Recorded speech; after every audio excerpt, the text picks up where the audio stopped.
Guys, welcome to day number 16, and we're going to be finishing up Genesis today, and chapters 47 through 50. So let's dig in. Chapter 47. Then Joseph went and told Pharaoh and said, My father and my brothers, their flocks and their herds, and all that they possess, have come from the land of Canaan, and indeed they are in the land of Goshen. And he took 5 men from among his brothers and presented them to Pharaoh. Then Pharaoh said to his brothers, What is your occupation? And they said to Pharaoh, Your servants are shepherds, both we and also our fathers. And they said to Pharaoh, We have come to dwell in the land, because your servants have no pasture for their flocks. For the famine is severe in the land of Canaan. Now therefore please let your servants dwell in the land of Goshen. Then Pharaoh spoke to Joseph, saying, Your father and your brothers have come to you. The land of Egypt is before you. Have your father and brothers dwell in the best of the land. Let them dwell in the land of Goshen.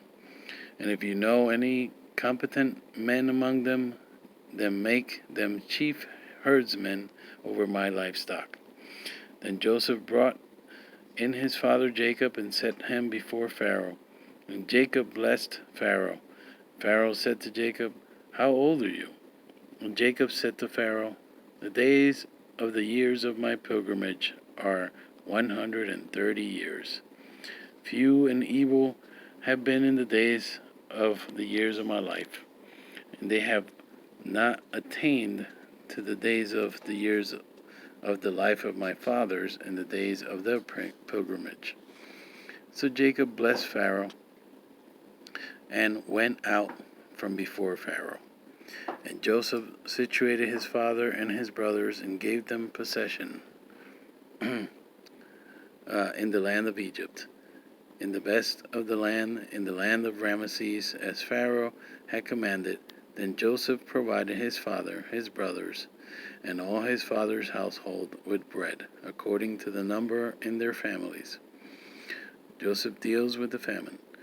Now there was no bread in all the land, for the famine was very severe, so that the land of Egypt and the land of Canaan languished because of the famine. And Joseph gathered up all the money that was found in the land of Egypt and in the land of Canaan, for the grain which they bought. And Joseph brought the money into Pharaoh's house. So when the money failed in the land of Egypt and in the land of Canaan, all the Egyptians came to Joseph and said, Give us bread, for why should we die in your presence? For the money has failed. Then Joseph said, Give your livestock, and I will give you bread for your livestock, and if the money is gone. So they brought their livestock to Joseph, and Joseph gave them bread in exchange for the horses, the flocks, the cattle of the herds, and for the donkeys. Thus he fed them with bread in exchange for all their livestock that year. When that year had ended, they came to him the next year and said to him, We will not hide from my lord that our money is gone. My lord also has our herds of livestock. There is nothing left in the sight of my lord but our bodies and our lands. Why should we die before your eyes, both we and our land? Buy us and our land for bread, and we and our land will be servants of Pharaoh. Give us seed that we may live and not die, that the land may not be desolate. Then Joseph bought all the land of Egypt for Pharaoh, for every man of the Egyptians sold his field, because the famine was severe upon them. So the land became Pharaoh's, and as the people, he moved them into the cities from one end of the borders of Egypt to the other end. Only the land of the priests he did not buy, for the priests had rations allotted to them by Pharaoh, and they ate their rations which Pharaoh gave them. Therefore they did not sell their lands. Then Joseph said to the people, "Indeed, I have bought you and your land this day for Pharaoh. Look, here is seed for you, and you shall sow the land. And it shall come to pass in the harvest that you shall give 1/5 to Pharaoh. 4/5 shall be your own, as seed for the field and for your food, for those of your households, and as food for your little ones." So they said, "You have saved our lives. Let us find favor in the sight of my Lord, and we will be Pharaoh's servants." And Joseph made it a law over the land of Egypt to this day, that Pharaoh should have 1/5, except for the land of the priests only, which did not become Pharaoh's. Joseph's vow to Jacob. So Israel dwelt in the land of Egypt, in the country of Goshen, and they had possessions there, and grew and multiplied exceedingly. And Jacob lived in the land of Egypt 17 years. So the length of Jacob's life was 147 years. When the time drew near that Israel must die, he called his son Joseph and said to him, "Now, if I have found favor in your sight, please put your hand under my thigh, and deal kindly and truly with me. Please do not bury me in Egypt, but let me lie with my fathers. So you shall carry me out of Egypt and bury me in their burial place." And he said, "I will do as you have said." Then he said, "Swear to me." And he swore to him. So Israel bowed himself on the head of the bed. Jacob blesses Joseph's sons. Chapter 48.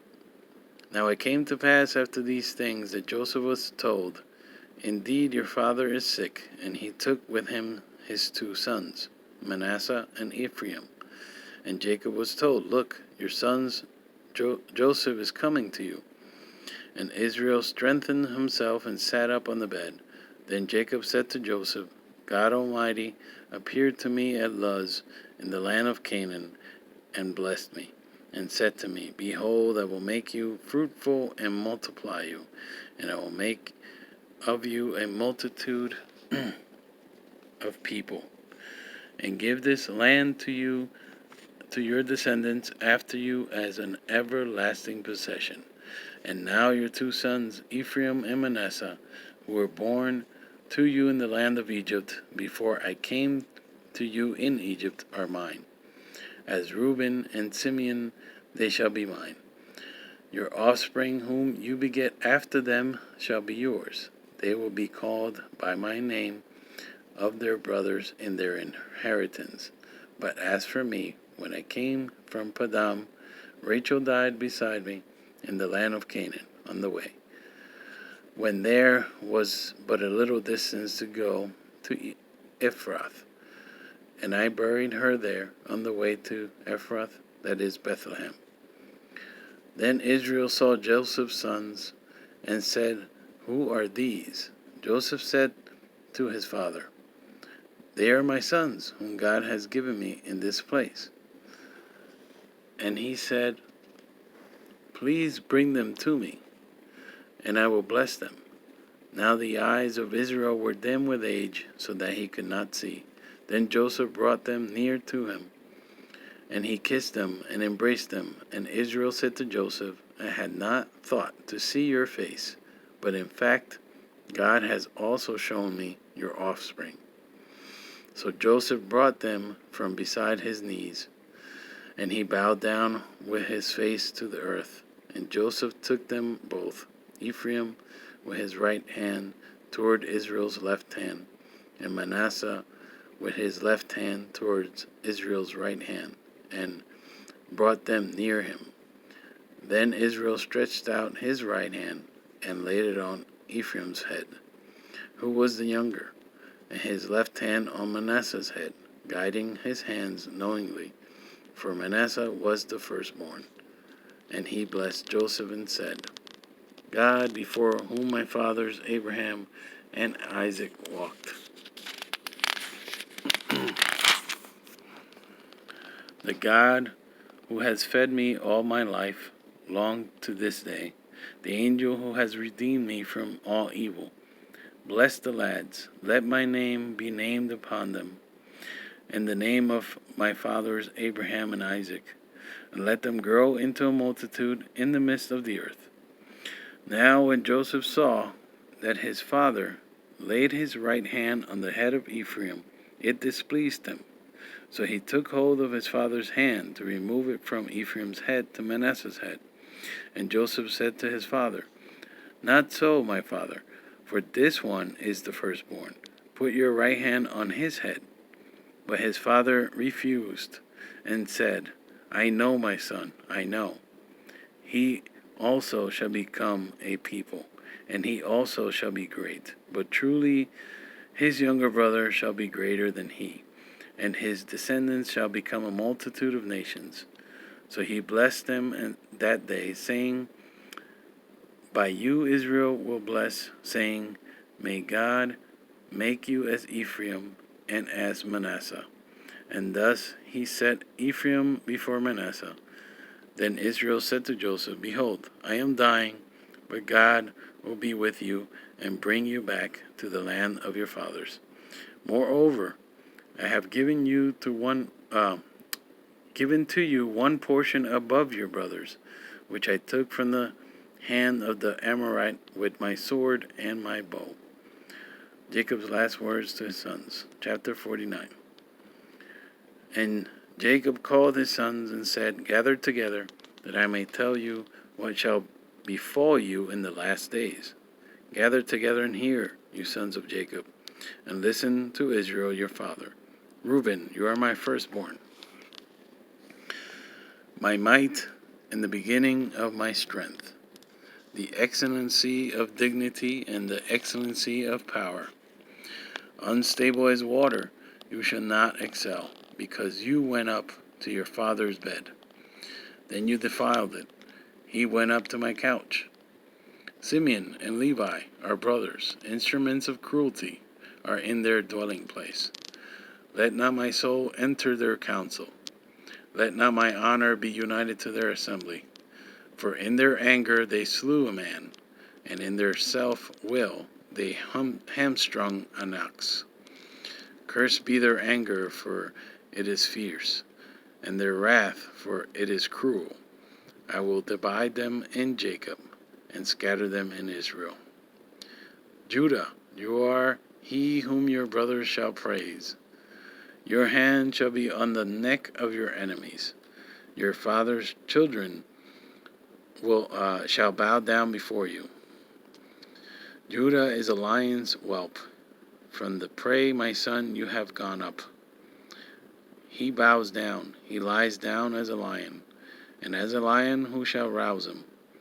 The scepter shall never or shall not depart from Judah, nor a lawgiver from between his feet, until Shiloh comes. And to him shall be the obedience of the people, binding his donkey to the vine, and his donkey's colt to the choice vine. He washed his garments in wine, and his clothes in the blood of grapes. His eyes are darker than wine, and his teeth whiter than milk. Zebulun shall dwell by the haven of the sea. He shall become a haven for ships, and his border shall adjoin Sidon. Issachar is a strong donkey, lying down between two burdens. He saw that rest was good, and that the land was pleasant. He bowed his shoulder to bear a burden, and he became a band of slaves. Dan shall judge his people as one of the tribes of Israel. Dan shall be a serpent by the way, a viper by the path, that bites the horse's heel, so that its rider shall fall backwards. I have waited for your salvation, O Lord. Gad, a troop, shall tramp upon him, but he shall triumph at last. Bread from Asher shall be rich, and he shall yield royal dainties. Naphtali is a deer let loose. He uses beautiful words. Joseph is a fruitful bough, a fruitful bough by a well. His branches run over the wall. The archers have bitterly grieved him, shot at him and hated him. But his bow remained in strength, and the arms of his hands were made strong by the hands of the Almighty, or the mighty God of Jacob.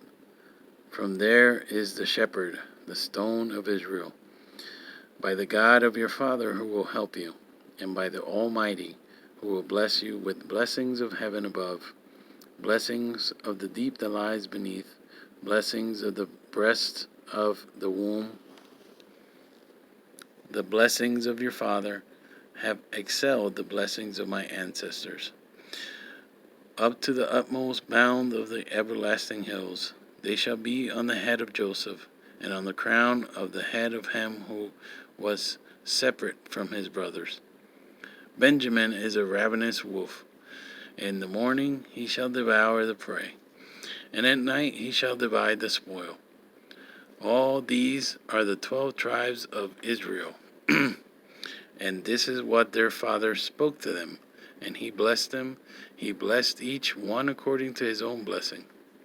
Jacob's death and burial. Then he charged them and said to them, I am to be gathered to my people. Bury me with my fathers in the cave that is in the field of Ephron the Hittite, in the cave that is in the field of Machpelah, which is before Mamre in the land of Canaan, which Abraham bought with the field of Ephron the Hittite as a possession for a burial place. There they buried Abraham and Sarah, his wife. There they buried Isaac and Rebekah, his wife. And there I buried Leah. The field and the cave that is there were purchased from the sons of Heth. And when Jacob had finished commanding his sons, he drew his feet up into the bed and breathed his last, and was gathered to his people. Chapter 50. Then Joseph fell on his father's face and wept over him and kissed him, and Joseph commanded his servants, the physicians, to embalm his father. So the physicians embalmed Israel. 40 days were required for him, for such are the days required for those who are embalmed. And the Egyptians mourned for him 70 days. Now when the days of his mourning were past, Joseph spoke to the household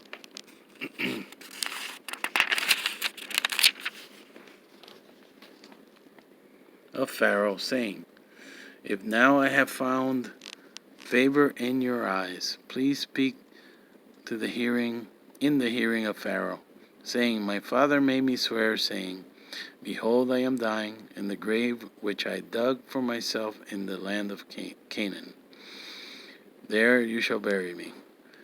Now therefore, please let me go up and bury my father, and I will come back. And Pharaoh said, Go up and bury your father, as he made you swear. So Joseph went up to bury his father, and with him went up all the servants of Pharaoh, the elders of his house, and all the elders of the land of Egypt, as well as all the house of Joseph, his brothers, and his father's house. Only their little ones, their flocks, and their herds they left in the land of Goshen. And there went up with him both chariots and horsemen, and it was a very great gathering. Then they came to the threshing floor of Atad, which is beyond the Jordan, and they mourned there with a great and very solemn lamentation. He observed 7 days of mourning for his father. And when the inhabitants of the land, the Canaanites, saw the mourning at the threshing floor of Atad, they said, This is deep mourning of the Egyptians. Therefore its name was called Abel Mizraim, which is beyond the Jordan. So his sons did for him as he had commanded them, for his sons carried him to the land of Canaan, and buried him in the cave of the field of Machpelah, before Mamre, which Abraham bought with the field from Ephron the Hittite as property for a burial place. And after he had buried his father, Joseph returned to Egypt, and he and his brothers and all who went up with him to bury his father. Joseph reassures his brothers. When Joseph's brothers saw that their father was dead, they said, "Perhaps Joseph will hate us and may actually repay us for all the evil which we did to him." So they sent messengers to Joseph, saying, "Before your father died, he commanded, saying, 'Thus you shall say to Joseph, I beg you, please forgive the trespass of your brothers and their sin, for they did evil to you. Now please forgive their trespass of the servants of the God of your father.' And Joseph wept when they spoke to him. Then his brothers also went and fell down before his face.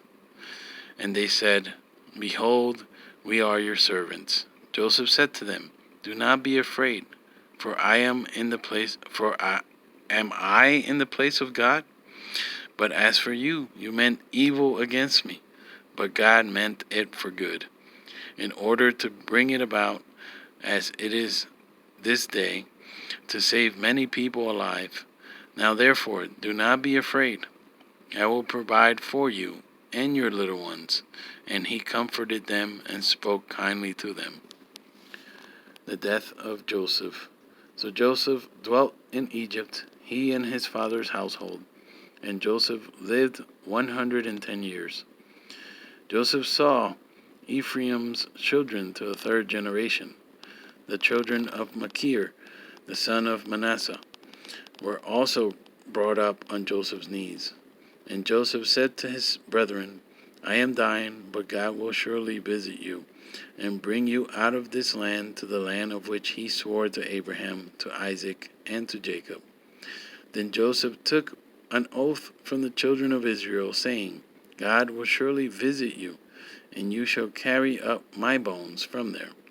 So Joseph died, being 110 years old, and they embalmed him, and he was put in a coffin in Egypt. All right, guys, that's the end of Genesis. I'll see you guys tomorrow. God bless.